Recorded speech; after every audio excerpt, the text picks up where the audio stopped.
One Lunay Smart Sublimation 2 feet. Meron kaming 287 runs this week.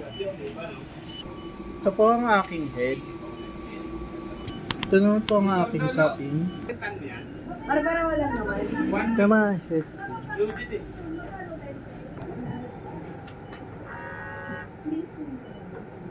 Pinabadya sa akin. Sinuhin ko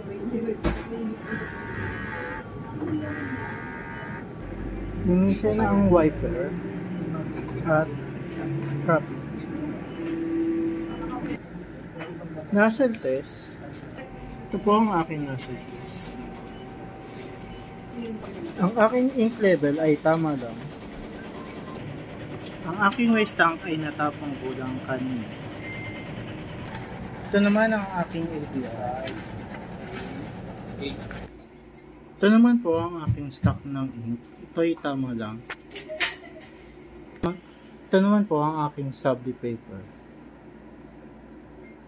Ito naman po ang aking workload this week. Ito naman po ang sublimation paper consumption namin this week. Ito naman po ang ink, black, yellow, cyan, magenta. Ito naman po ang daily checklist. Ano yung mga tinapay? Thank you.